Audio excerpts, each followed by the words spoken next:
जय माता की। आप सभी का हमारे YouTube चैनल जय माता की एक प्रार्थना में हार्दिक अभिनंदन है।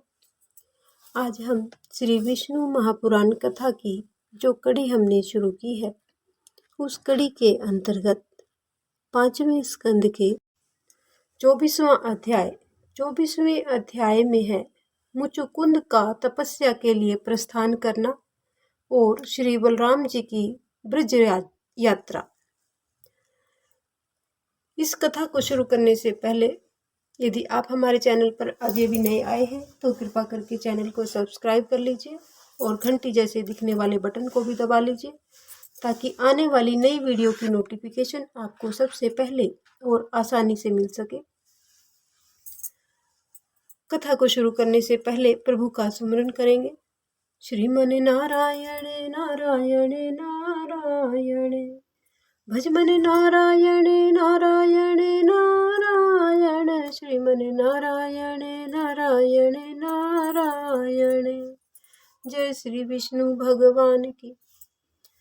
तो शुरू करेंगे आज का 24वां अध्याय। इसमें श्री पराशर जी बोले कि परम महाज्ञानी राजा मुचकुंद के इस तरह से प्रेम भाव से स्तुति किए जाने पर प्रभु श्री कृष्ण जी बोले कि हे नरेश्वर, आप अपने अभिमत दिव्य लोक को चले जाओ। मेरी कृपा से तुम्हें परम ऐश्वर्य की प्राप्ति होगी। यहाँ अति दिव्य भोगों को भोगने के पश्चात अंत में तुम एक महान कुल में उत्पन्न होगे और इस समय तुम्हें अपने पूर्व जन्म का स्मरण रहेगा और फिर मेरी कृपा से तुम मोक्ष पद को प्राप्त कर लोगे। प्रभु श्री कृष्ण जी के इन वचनों को सुनकर राजा मुचुकुंद ने प्रभु को हाथ जोड़कर प्रणाम किया और फिर गुफा के बाहर निकलकर देखा कि लोग बहुत ही छोटे छोटे हो गए हैं। उस समय कलयुग का वर्तमान जानकर राजा तप करने के लिए श्री नर नारायण के स्थान गंधमादन पर्वत पर चले गए।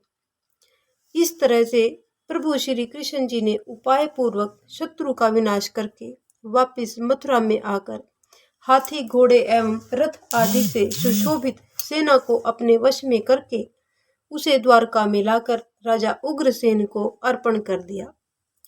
तभी से यदुवंश शत्रुओं के दमन से निशंक हो गया। हे मैत्रेय, इस समस्त विग्रह के शांत हो जाने पर श्री बलराम जी ने अपने बांधवों के दर्शन करने की इच्छा से नंद जी के गोकुल गए। बलराम जी ने गोकुल पहुंचकर पहले की तरह ही गोप और गोपियों का आदर व प्रेम के साथ अभिवादन किया। किसी ने उन्हें गले से लगाया तो किसी ने उनका आलिंगन किया तथा किन्हीं गोप और गोपियों के साथ उन्होंने हास परिहास किया और गोपियों ने बलराम जी से पूछा कि नगर नारियों के प्राणाधार श्री कृष्ण जी आनंद में है न।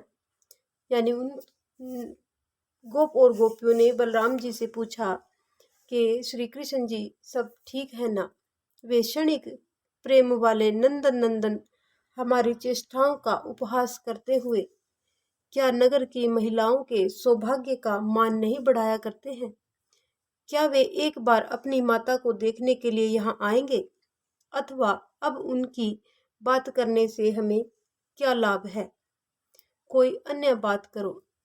जब उनकी हमारे बिना निभ गई, यानी उनका काम हमारे बिना चल गया, तो हम भी उनके बिना निभा लेंगे और हम भी अपना काम चला लेंगे। इस प्रकार से कई नगर नारियों ने गोपियों ने उनसे कृष्ण जी के बारे में पूछकर ये बातें कही।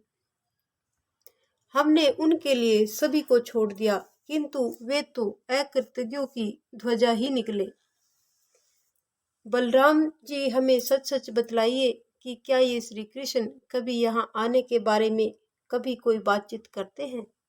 हमें ऐसा प्रतीत होता है कि श्री कृष्ण जी का नगर निवासियों में चित्त फंस गया है। उनकी प्रीति अब हम में नहीं है। अब तो उनका दर्शन भी हमें दुर्लभ जान पड़ता है। आगे पराशर जी बोले कि प्रभु श्री हरि ने जिनका चित्त यानी जिनका मन हर लिया है, वे गोपियां बलराम जी को श्री कृष्ण और दामोदर कहकर संबोधन करने लगी और फिर जोर जोर से हंसने लगी। तब बलभद्र जी ने श्री कृष्ण जी का अति मनोहारी और शांति में प्रेम गर्भित और गर्वहीन संदेश सुनाकर गोपियों को सांत्वना दी और गोपों के साथ हास्य करते हुए उन्होंने पूर्व की तरह अनेक मनोहर बातें की और उनके साथ ब्रज भूमि में अनेक तरह की लीलाएं करते रहे। तो यहाँ पर ये हमारा 24वां अध्याय संपन्न होता है। अब हम जानेंगे 25वां अध्याय। 25वें अध्याय में है बलभद्र जी का ब्रज विहार करना और यमुना का आकर्षण देखना। अध्याय को शुरू करने से पहले यदि अभी तक आपने हमारी वीडियो को लाइक नहीं किया है तो लाइक कर लीजिए और चैनल को सब्सक्राइब नहीं किया है तो चैनल को सब्सक्राइब कर लीजिए। तो 25वें अध्याय में है श्री पराशर जी कहते हैं कि अपने कार्यों से पृथ्वी को विचलित करने वाले, बहुत विकट कार्य करने वाले धरणीधर शेष जी के अवतार माया मानव रूप बलराम जी को गोपों के साथ वन में घूमते हुए देखकर उनके उपभोग के लिए वरुण ने वारुणी यानी मदिरा से कहा कि हे मदिरे, जिस बलशाली आनंद देव को तुम सदैव प्रिय हो, तुम उनके उपयोग और प्रसन्नता के लिए जाओ। वरुण की आज्ञा सुनकर वारुणी वृंदावन में उत्पन्न हुए कदम्ब वृक्ष के कोटर में रहने लगी। तब बलदेव जी को वन में घूमते हुए मदिरा की उत्तम गंध सूंघने से उसे पीने की तीव्र इच्छा उत्पन्न हुई। उसी समय कदम्ब से मध्य की धारा गिरती हुई बलराम जी अति प्रसन्न हुए और उन्होंने गोप व गोपियों के साथ प्रसन्नता पूर्वक मद्यपान किया। फिर अत्यंत घाम के कारण स्वेन बिंदु मोतियों से सुशोभित बलराम जी ने विहल होकर कहा कि हे यमुने, मैं स्नान करना चाहता हूँ। बलराम जी की बात को सुनकर उन्मत्त का प्रलय समझकर यमुना ने न उसकी बात पर ध्यान दिया और न ही वह वहां पर आई। यानी यमुना जी ने सोचा कि अब ये मदिरा के नशे में है, तो इसकी बात के ऊपर कोई ध्यान नहीं दिया बलराम जी की और वो वहां पर नहीं आई।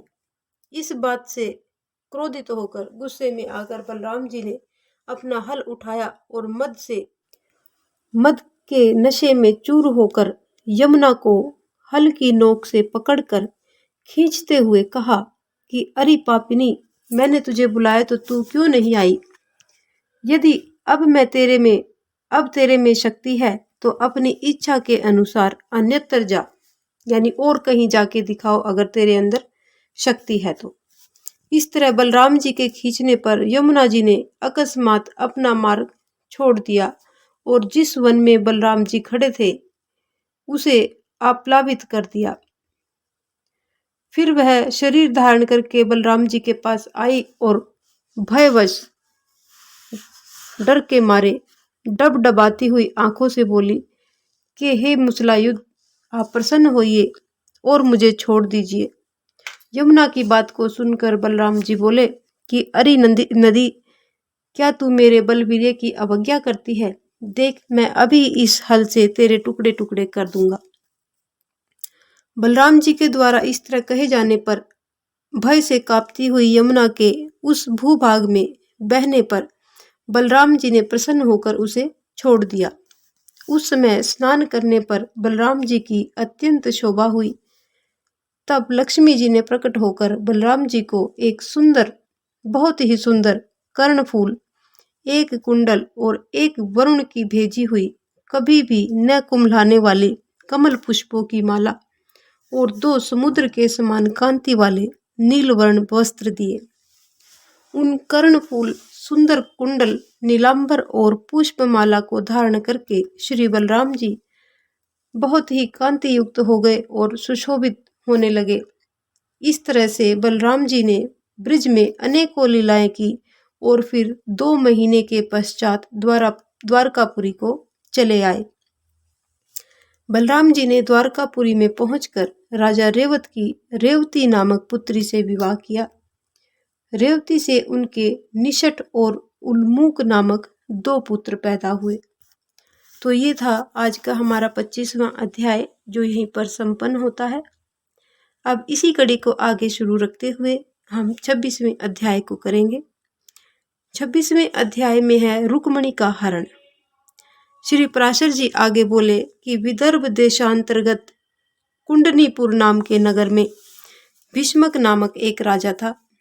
उनके रुक्मणी नामक पुत्र एवं रुक्मणी नाम की एक सुमुखी कन्या थी। यानी रुक्मी नाम का तो पुत्र था और रुक्मणी नाम की कन्या थी।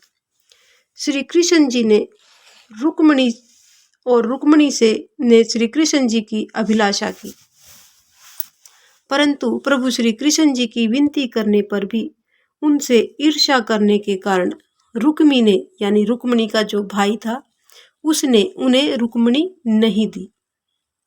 उन्होंने रुक्मणी का विवाह कृष्ण से करने से मना कर दिया। महाबलशाली भीष्मक ने जरासंध की प्रेरणा से रुक्मी से सहमत होकर शिशुपाल को रुक्मणी देने का निश्चय किया। तब शिशुपाल के हितैषी जरासंध आदि समस्त राजागण विवाह में शामिल होने के लिए राजा भीष्मक के कुंडनीपुर पहुंचे। इधर बलराम आदि यदुवंशियों सहित श्री कृष्ण भी चेदीराज का विवाह का उत्सव देखने के लिए कुंडनीपुर में पहुंचे। विवाह का एक दिन शेष रहने पर अपने विपक्षियों को बलराम आदि बंधुओं को सौंपकर श्री कृष्ण जी ने उस कन्या यानी रुक्मणी को हरण कर लिया। तब श्रीमान पौंड्रक, दंतवक्र, विदुरथ, शिशुपाल, जरासंध और शाल्व आदि राजाओं ने गुस्से में आकर श्री कृष्ण का वध करने की सोची, लेकिन वे सब बलराम आदि यदुश्रेष्ठों से युद्ध में पराजित हो गए। तब रुक्मी ने, यानी रुक्मणी के भाई ने, यह प्रतिज्ञा की कि जब तक मैं श्री कृष्ण का वध नहीं कर दूंगा तब तक मैं कुंडनीपुर में प्रवेश नहीं करूंगा। और उसने श्री कृष्ण का वध करने के लिए उनका पीछा करना शुरू कर दिया। लेकिन श्री कृष्ण जी ने अपनी लीला से ही हाथी, घोड़े, रथ और पदातियों से युक्त उसकी सेना को नष्ट कर दिया और उसे जीत लिया और वहीं पर पृथ्वी पर गिरा दिया। इस तरह से रुक्मी को युद्ध में हराकर श्री कृष्ण जी ने राक्षस विवाह से मिली हुई रुक्मणी का वेदोक्त रीति से पाणी ग्रहण यानी विवाह संस्कार किया। उससे उनके कामदेव के अंश से उत्पन्न हुए वीर्यवान प्रद्युम्न जी उत्पत्ति हुए। यानी रुक्मणी और श्री कृष्ण जी से प्रद्युम्न की उत्पत्ति हुई, जिन्हें शंबासुर हर कर ले गया था और फिर उन्होंने कालक्रम से शंबासुर का वध किया था।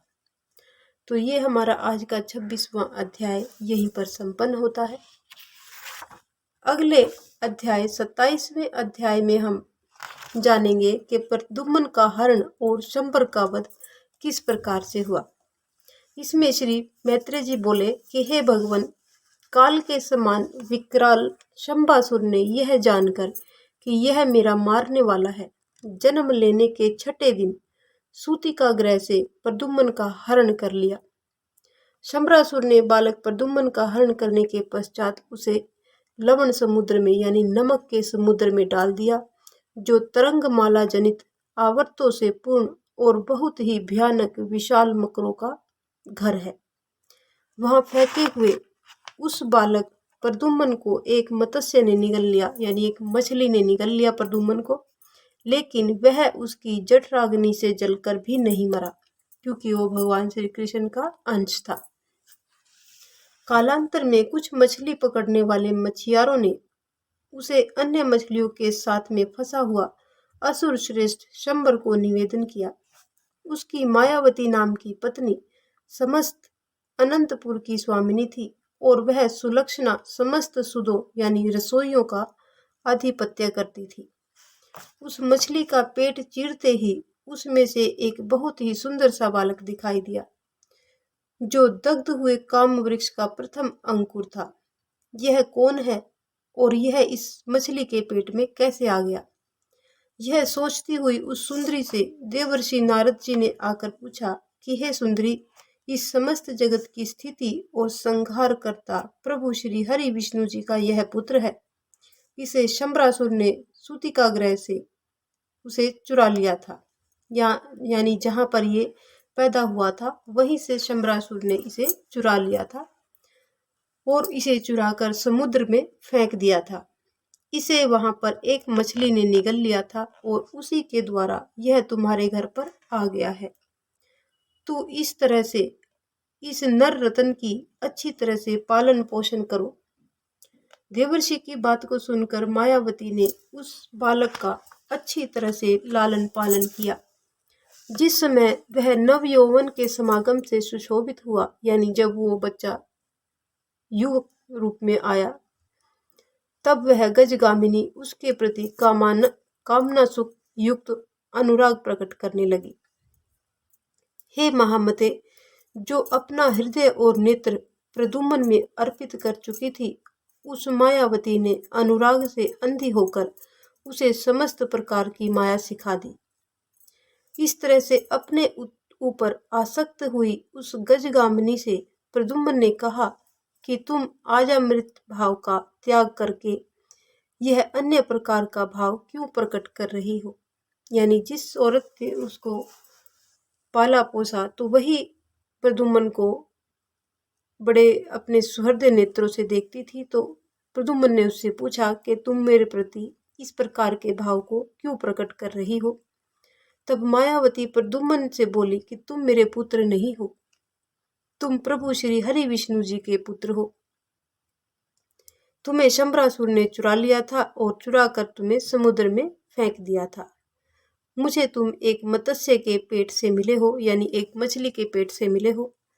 हे कांत, आपकी पुत्र वत्सला जननी आज भी रोती होगी, यानी आपको जो पैदा करने वाली आपकी माता है वो आज भी आपको याद करके रोती होगी कि मेरा पुत्र कहाँ पर है। मायावती की बात को सुनकर वीर पराक्रमी प्रद्युम्न जी ने क्रोध में गुस्से में आकर विकराल शंबरासुर को युद्ध के लिए ललकारा और उससे युद्ध करने लगे। यादव श्रेष्ठ प्रद्युम्न जी ने उस विकराल शंबरासुर की समस्त सेना को मारकर उसकी 7 मायाओं को जीतकर स्वयं 8वीं का प्रयोग किया। उस माया से उन्होंने उस विकराल दैत्य का वध कर दिया और फिर मायावती के साथ विमान द्वारा उड़कर अपने पिता के पास पहुंच गए, यानी भगवान श्री कृष्ण जी के पास पहुंच गए। प्रद्युम्न व मायावती को अंतपुरी में आया हुआ देखा तो श्री कृष्ण जी की रानियों ने समझा कि श्री कृष्ण जी आए हैं, किंतु अनिंदिता रुक्मिणी की आंखों में प्रेम पूर्वक आंसू भर आए और वे बोले कि नव यौवन को प्राप्त हुआ ये अवश्य ही किसी बड़ भागिनी का पुत्र है। यदि मेरा पुत्र प्रद्युम्न जीवित होता तो उसकी भी आयु इतनी ही होती। हे पुत्र, तुम सच सच बताओ कि तुम किसके पुत्र हो और तुम कौन हो? मुझे जैसा तेरे प्रति स्नेह हो रहा है और जैसा तेरा स्वरूप है, मुझे ऐसा भी लगता है कि तू श्री हरि का ही पुत्र है।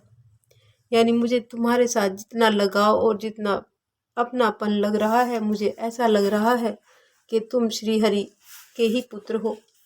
उसी समय श्री कृष्ण जी के यहाँ देवर्षि नारद जी आ गए और देवर्षि नारद जी ने रुक्मिणी से कहा कि हे शुभ्रे, यह तुम्हारा ही पुत्र है। यह दैत्य शंबरासुर का वध करके आ रहा है, जिसने सूतिकाग्रह से इसे बाल्यावस्था में चुरा लिया था। इसके साथ मायावती शंबरासुर की पत्नी नहीं है। यह सती मायावती भी तेरे पुत्र की ही पत्नी है। और इसका कारण सुनो कि यानी जिस स्त्री ने शंबरासुर को पाला था वही उसकी स्त्री, उसकी पत्नी उन्होंने बताया। तो यह सती मायावती भी तेरे पुत्र की ही पत्नी है। किस प्रकार से है, इसका कारण सुनो। पूर्व काल में कामदेव के भस्म हो जाने पर उसके पुनर्जन्म की प्रतीक्षा करती हुई इसने अपने माया स्वरूप से शंबरासुर को मोहित किया था। यह उस दैत्य को विहार आदि उपभोगों के समय अपने अति सुंदर महामाया रूप को दिखाती रहती थी। कामदेव ने ही तेरे गर्भ से पुत्र रूप में जन्म लिया है और यह सुंदरी उसकी प्रियारती है। यह तुम्हारी पुत्र वधू है, इसमें तुम किसी प्रकार की कोई भी शंका ना करो। देवर्षि नारद जी के मुख से यह सब सुनकर रुक्मिणी और श्री कृष्ण जी को असीम आनंद हुआ तथा समस्त द्वारकापुरी वासी भी साधु साधु कहने लगे।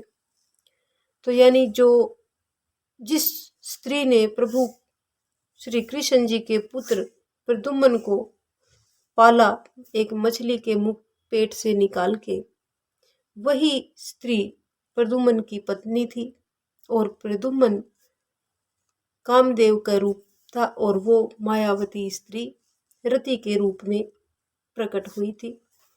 तो इस प्रकार से भगवान श्री कृष्ण और रुक्मिणी जी को अपने पुत्र और पुत्रवधू दोनों को देखकर असीम हर्ष की आनंद की प्राप्ति हुई। इस प्रकार से ये हमारा आज का 27वां अध्याय यहीं पर संपन्न होता है। यदि आपको हमारी ये कथा पसंद आए तो एक लाइक का बटन अवश्य दबाएं। इस प्रकार की और भी अन्य धार्मिक रोचक कथा कहानियों को जानने सुनने के लिए हमारे चैनल को लाइक करें, सब्सक्राइब करें और अपने मित्रों और प्रियजनों में आगे भी शेयर करते रहें। जय माता की।